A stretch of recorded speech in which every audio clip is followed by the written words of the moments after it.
सोचिए 3 minute 10 second का एक गाना और कहा जा रहा है कि इसी गाने ने देश के बंटवारे की नींव रखी थी। क्या एक गाना देश को जोड़ भी सकता है और तोड़ भी सकता है? क्या आजादी के 80 साल बाद भी हम उसी गाने पर लड़ेंगे?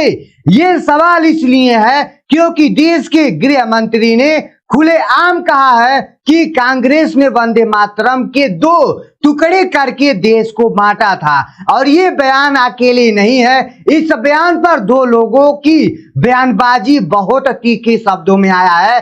नमस्कार, मैं हूं आदेश वर्मा, आप देख रहे हैं पॉलिटिकल सच्चाई। तो चलिए सबसे पहले अमित शाह का बयान सुनते हैं, वो क्या कहे हैं यहाँ पर देख लीजिए। कल कांग्रेस पार्टी की कार्यसमिति ने एक आश्चर्यजनक और देश विरोधी फैसला लिया है। उन्होंने अपनी पार्टी के 37 के रिजोल्यूशन को फॉलो करते हुए महान वंदे मातरम गीत के 2 ही छंद गाने का फैसला किया है। मैं इस समय पर पूरे देश को याद कराना चाहता हूं कि 1937 में कांग्रेस पार्टी ने मुस्लिम अपीसमेंट के लिए वंदे मातरम के 2 टुकड़े कर देश के विभाजन की नींव डाली थी और वहीं से 2 राष्ट्र के सिद्धांत को ताकत मिली थी और अंततोगत्वा देश का विभाजन हुआ और पाकिस्तान का जन्म हुआ था।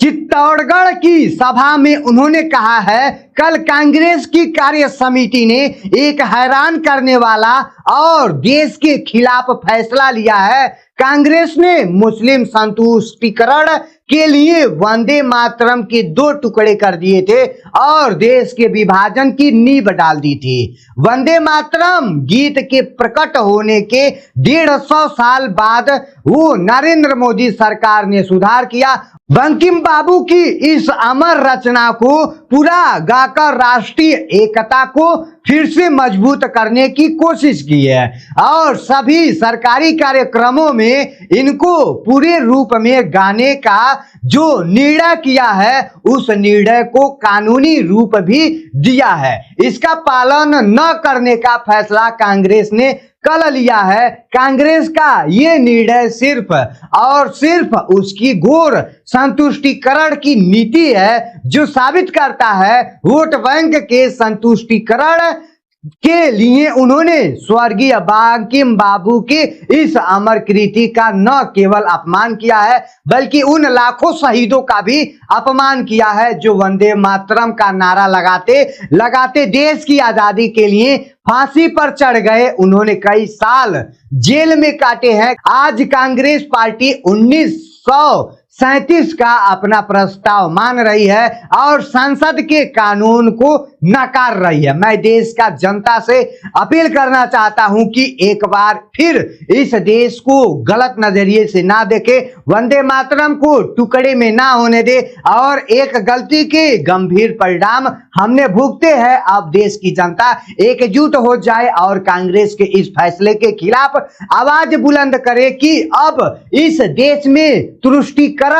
की राजनीति नहीं चलेगी। ये आजाद देश है। आजादी के 80 साल बाद 1919 में उन्होंने फैसला लिया था। फैसले में जिसको नरेंद्र मोदी ने ये सुधार किया है, इसके विरोध में इस देश का जनता सहन नहीं करेगी। भारतीय जनता पार्टी कांग्रेस के इस फैसले की कड़ी निंदा करती है और हम इसका जनता के बीच में और सदन के भी उनमें पुकार विरोध करेंगे। और उसी दिन उन्होंने एक और राज्यसभा में बोला था, गांधी का नाम लेकर कहा था 15 अगस्त को कांग्रेस मुख्यालय पर वंदे मातरम का गाना हो रहा था। चालू गाना में सोनिया जी ने कांग्रेस अध्यक्ष को गाना रोकने के लिए कहा था। हम टीवी पर बैठे बैठे देख रहे थे। 80 साल बाद बंकिम बाबू का ये अमर गाना जब फिर से सम्मान पा रहा है तो सोनिया जी को ये पसंद नहीं आ रहा है। सोनिया जी 140 करोड़ की जनता आपको देख रही है, घर बैठे बैठे आपके भाषण को सुन रही है। आपके द्वारा किया गया ये पाप देश की जनता कभी माफ नहीं करेगी, ऐसा उन्होंने कहा है। कोई सपने में भी इस तरीके का नहीं सोच सकता कि वंदे मातरम को अधूरा छोड़ दिया जाए। कांग्रेस को शर्म आनी चाहिए, और जरा भी शर्म बची है तो दो हाथ जोड़कर बंकिम बाबू की अमर आत्मा से और देश की जनता से माफी मांगनी चाहिए। और दूसरा बयान अनुराग ठाकुर का है, यहां पर सुनिए उन्होंने क्या कहा है। मेरा कांग्रेस से सवाल ये है, क्या कांग्रेस पार्टी के नेताओं के पास 3 मिनट 10 सेकंड संपूर्ण वंदे मातरम गाने के लिए नहीं? क्या 2 छंद गाकर वो क्या सिद्ध करना चाहते हैं? क्या संपूर्ण वंदे मातरम को अपनाना क्यों नहीं चाहते? सोच केवल एक है कि वोट चाहिए, मुस्लिम तुष्टिकरण करना है, और किसी न किसी रूप से उस समय जैसे देश को बांटा, आज धर्म जाति क्षेत्र के नाम पे बांट के ही सही वोट लेना है।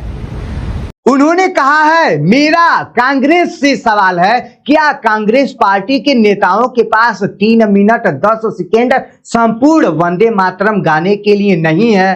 क्या 2 छंद गाकर वो क्या साबित करना चाहते हैं? संपूर्ण वंदे मातरम को अपनाना क्यों नहीं चाहते हैं? सोच सिर्फ एक है कि वोट चाहिए, मुस्लिम तुष्टिकरण करना है, और किसी न किसी रूप में उस समय जैसे देश को बांटा, आज धर्म जाति क्षेत्र के नाम पर वोट लेना है, चाहे सदन या संविधान का अपमान क्यों न करना पड़े। अब रुकिए, ये दोनों बयान आए क्यों आए? अचानक वंदे मातरम पर इतनी बड़ी लड़ाई क्यों शुरू हो गई? इसके लिए आपको 15 अगस्त की सुबह में चलना होगा। जगह दिल्ली में कांग्रेस का नया दफ्तर इंदिरा भवन, समय सुबह 9 बज रहे थे। उसी के आसपास हर साल की तरह झंडा फहराने का कार्यक्रम चल रहा था।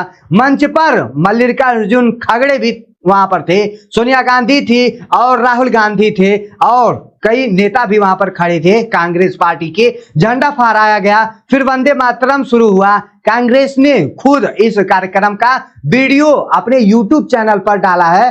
उसी वीडियो में एक हिंसा है जो वायरल हो रहा है बहुत तेजी से। बैकग्राउंड में वंदे मातरम जो बज रहा है, और मंच पर सोनिया गांधी जी और खड़गे जी खड़े हैं, कुछ कहती हुई दिखाई दे रही हैं। सोनिया गांधी जी इशारा भी करती हुई दिखाई दे रही हैं, खड़गे उनकी तरफ झुकते हैं। राहुल गांधी पास खड़े एक कार्यकर्ता से कुछ कहते हैं, वो कार्यकर्ता आगे पीछे होते हैं, खड़गे से बात करते हैं, फिर सोनिया गांधी से बात करते हैं, और पूरे समय पीछे वंदे मातरम चलता रहता है। बीजेपी ने इसी हिस्से को काट कर वो दिखा रही है, वो बोल रही है कि सोनिया गांधी ने वंदे मातरम को रोकने का इशारा किया है। ये राष्ट्रीयता का अपमान है। लेकिन यहाँ कहानी बदलती है। कांग्रेस ने कहा है कि ऐसा कुछ नहीं है। पहली बात, वहां वंदे मातरम के पूरे 6 छंद गाए गए हैं, कहीं नहीं रोका गया है। दूसरी बात है, जो इशारा दिख रहा है वो गाना रोकने के लिए नहीं था, तो फिर किस लिए था? कांग्रेस का कहना है कि उस दिन दिल्ली में बहुत तेज धूप थी, बहुत गर्मी थी। खड़गे जी करीब 15 मिनट से खड़े थे, उनकी उम्र ज्यादा हो चुकी है, तो सोनिया गांधी उनके लिए कुर्सी मंगवाना चाह रही थी। वो इशारा कुर्सी के लिए था। बीजेपी ने इस सफाई को नहीं माना है। बीजेपी ने पूछा, अगर कुर्सी मंगवानी थी तो मंच पर कुर्सी आई क्यों नहीं? और उसके बाद खड़गे जी ने तो 25 मिनट लंबा भाषण दिया था, खड़े खड़े होकर के। झंडा गाना के समय भी खड़े रहे, तब कुर्सी क्यों नहीं लाई गई?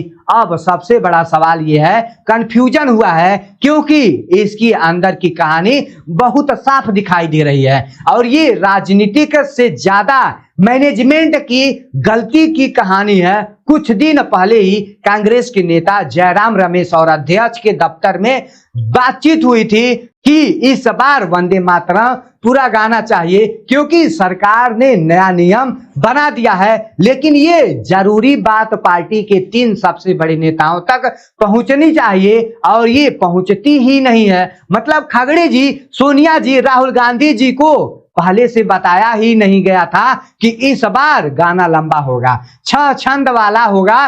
कार्यक्रम से एक दिन पहले रिहर्सल भी नहीं हुआ, कोई भी प्रैक्टिस भी नहीं हुआ, लेकिन रिहर्सल के बाद कार्यक्रम के क्रम में बदलाव हो गया और तो बदलाव बड़े नेताओं तक सही समय पर नहीं पहुंचा। आखिर ये सब हो क्या रहा है? बताया जा रहा है कि मुद्दा बड़ा हो चुका है। अब आप पूछोगे ये छंद और 6 छंद का झगड़ा क्या है? ध्यान दीजिए, ये समझना जरूरी है क्योंकि वंदे मातरम को लिखा था बंकिम चंद्र चट्टोपाध्याय ने साल 1875 में अपनी जो ये किताब आनंद मठ में इस गाने के पूरे 6 छंद है। 1937 में जब वंदे मातरम के 50 साल पूरे हुए तब कांग्रेस के अंदर बहस हुई। कुछ लोगों ने कहा कि गाने के आखिरी 4 छंदों में देवी दुर्गा की पूजा की जिक्र है, तो कुछ लोगों को ऐतराज हो सकता है। तो कांग्रेस ने फैसला किया कि हम सिर्फ पहले 2 छंद ही रखेंगे। 1950 में जब संविधान सभा ने इसे राष्ट्रीय गीत माना था तब भी पहले 2 छंद ही रखे गए थे। बीजेपी इसी बात को पकड़ती है और कहती है कि